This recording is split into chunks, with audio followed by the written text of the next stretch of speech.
تصريحات قادم وطني وكيل أعمال إمام عاشور لموقع في الجول. السلام عليكم ورحمة الله وبركاته. الأهلي لديه وسيلة التواصل بي إذا أراد التجديد مع إمام عاشور يمكنه الاتصال بي. هو أنت مستني إن الأهلي هو اللي يتصل بيك عشان تجدد لإمام عاشور؟ يا ابني، وأنت متخيل إن إمام عاشور آخره في العقد بتاعه يوم ولا اتنين ولا أسبوع ولا شهر؟ ده لسه إمام عاشور مكمل مع الأهلي لمدة 3 سنين. نعم، وقعت عقدا وكالة مع إمام عاشور. إمام هو أفضل لاعب في مصر وأفريقيا، وأضع في اعتبارك أنه تم التعاقد معه من قبل ميتلاند، وعودته إلى مصر كانت خيار إمام وليست فشلا. الكثير من الأندية ترغب في ضم إمام عاشور. الفكرة ليست من إجلاب 20 عرضا للأهلي، بل أن أجد المشروع المناسب للاعب، وأستغرق الأمر وقتا أطول من المتوقع بسبب إصابته. قرار الأهلي بعدم التعامل معي، لا أهتم بقرار الأهلي، أنا أمثل اللاعب. التعامل معي أو لا هو مجرد عدم احترام للاعب. لهذا السبب أقول إن إمام يجب أن يحصل على الاحترام الذي يستحقه. يا ابني، أنت بتدخل نفسك في موضوع مش بتاعك ولا يخصك أساسا. إذا كان في مشكلة بين اللاعب وبين النادي فدي حاجة بينهم وبين بعض. أنت كوكيل أعمال اللاعب، أنت كل اللي أنت تقدر تعمله إن أنت تجيب عرض، خلاص دي حاجة بينهم وبين بعض.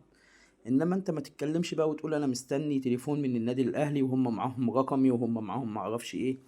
دي مش قصتك. والظروف اللي امام فيها حاليا ان هو في المستشفى وانت بتتكلم وطالع تقول عقد ومش عقد وعايز اجدد للاعب، فانت كده راجل مش فاهم حاجه. يعني المشكله ان انت كده مش فاهم حاجه. لقد جلبت 650 مليون جنيه مصري هذا العام للنادي الاهلي ولم اطلب قرشا واحدا. انا اقاتل من اجل لاعبي مع احترامي للنادي. بالطبع كده كده انت لازم تحترم النادي بمزاجك غصب عنك. انت لازم تحترم النادي. اذا كان بامكاني مساعدة الاهلي فسافعل، لكني اهتم اولا بلاعبي. واذا كان بامكاني استخدام قوتي المنحوم حياة رائعة وفرصة مهنية افضل فسافعل ذلك. لا والله، خلي اللي انت عايز تعمله دوت لنفسك. انت مالكش دعوة بالاهلي. الاهلي ما بيقفش عليك ولا يقف على لعيب ولا يقف على اي حد. وانت عارف يعني ايه الاهلي من ايام صالح سليم الله يرحمه. الأندية الكبيرة لا تمانع اللاعبين. عندما أرادوا رونالدو مغادرة مدريد فتح فلورنتينو بيريز الأبواب، وكذلك الأمر مع بنزيما. هل الرغبة في الاحتراف بسبب فشل الأهلي في الرد على طلباتكم لتمديد عقده، خاصة من الناحية المالية؟ انت كده كده عارف ان الأهلي معاه فلوس ويقدر يجيب بدل إمام يجيب 10 زيهم. تمام. فانت ما تدخلش نفسك في قصة ان الاهلي معاه فلوس او فشل ومش فشل والكلام ده.